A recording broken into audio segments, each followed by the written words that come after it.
Comme nous l'avons vu dans la vidéo précédente, il est absolument indispensable de faire de la rééducation pour une entorse de cheville, quel que soit son niveau de gravité. Afin de comprendre la nécessité de faire une rééducation, je vais devoir vous donner quelques explications neurologiques. Et vous allez voir sur ce schéma la relation étroite qu'il existe entre la cheville,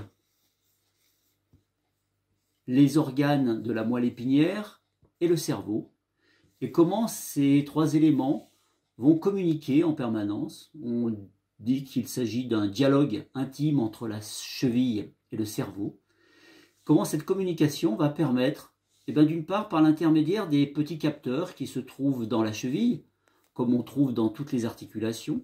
Ces petits capteurs vont envoyer une information au cerveau pour lui indiquer quelle est la position de l'articulation, quelle est la vitesse de déplacement, quelles sont les forces qui sont exercées. Et lorsque le cerveau aura reçu ces informations, les aura analysées, il viendra commander les muscles qui protègent de la cheville pour se contracter au bon moment avec la force suffisante.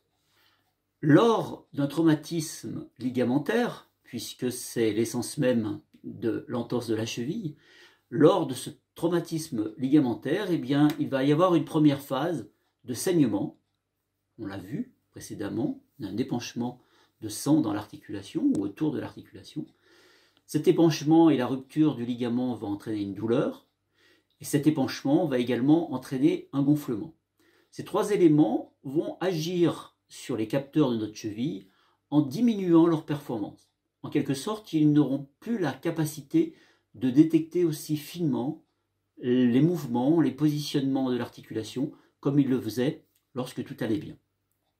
Le deuxième élément qui va influencer également cette communication entre le cerveau et la cheville, c'est l'immobilisation. L'immobilisation obligatoire pour permettre la cicatrisation du ligament.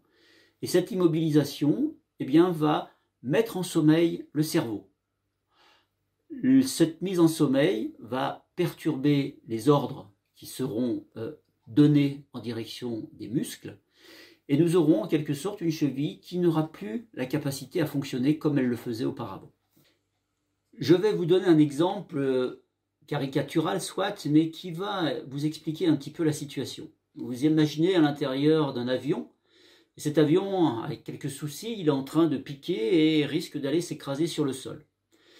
Les éléments qui vont détecter cette chute vers le sol sont des capteurs, des sondes, vont informer le pilote, et le pilote à ce moment-là va produire des manœuvres pour essayer de redresser l'avion et éviter l'écrasement au sol. Pour la cheville, pour les articulations, c'est un peu la même chose. Lorsque la cheville est en train de se tordre, elle envoie des informations au cerveau.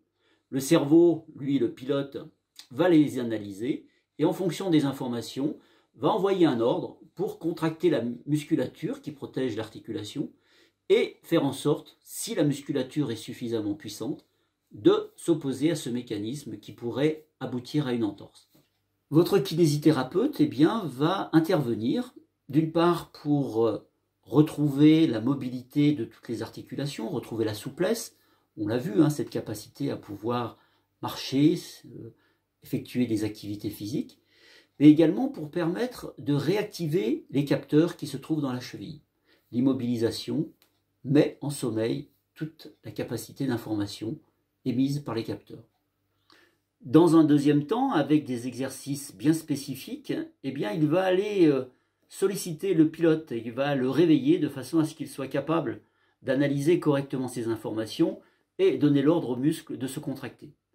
Et enfin, pour pouvoir protéger l'articulation, il faut que la musculature qui protège l'articulation de la cheville, et nous le voyons sur ce schéma, vous retrouvez notre cheville précédente, et là nous avons des muscles, deux muscles, qui sont des muscles dédiés à la protection de la cheville lorsque celle-ci est en train de se tordre. On appelle ces muscles des muscles fibulaires, et ces muscles fibulaires doivent être suffisamment puissants au moment du mécanisme d'entorse pour s'opposer à la rotation et éviter l'entorse.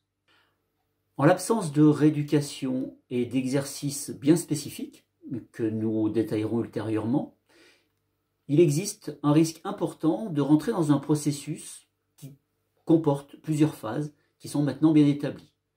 La première, c'est de recommencer régulièrement des entorses, ce qu'on appelle les récidives d'entorse.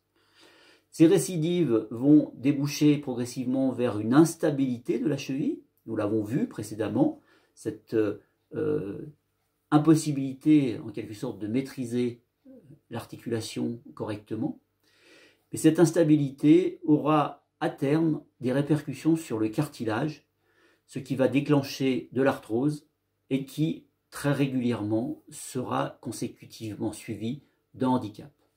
Vous comprenez maintenant le rôle important que doit jouer votre kinésithérapeute, puisqu'il va vous permettre de retrouver une cheville qui n'est plus douloureuse, souple, qui vous permet de reprendre vos activités physiques et sportives dans de bonnes conditions. Mais il va avoir un rôle également très important pour l'avenir de votre cheville, parce que par son intervention et par la récupération de cette capacité de protection neuromusculaire, neuro, le cerveau, musculaire, les muscles qui protègent la cheville, et bien dans cette reprogrammation neuromusculaire, il va vous permettre d'éviter les récidives et de rentrer dans cette succession, dans cette cascade d'étapes qui aboutiront progressivement à une dégradation de l'articulation. Ces dernières années, sous l'impulsion de chercheurs et de physiothérapeutes internationaux, eh bien, la rééducation neuromusculaire a considérablement progressé. Et désormais, on est sur des exercices qui vont bien au-delà de ceux qui étaient effectués jusqu'à maintenant sur des plateaux instables, sur des mousses ou sur des ballons. Nous verrons dans nos prochaines vidéos eh bien, quelles sont les recommandations qui ont été établies par le Consortium international de la cheville pour faire en sorte d'avoir une rééducation la plus efficace possible.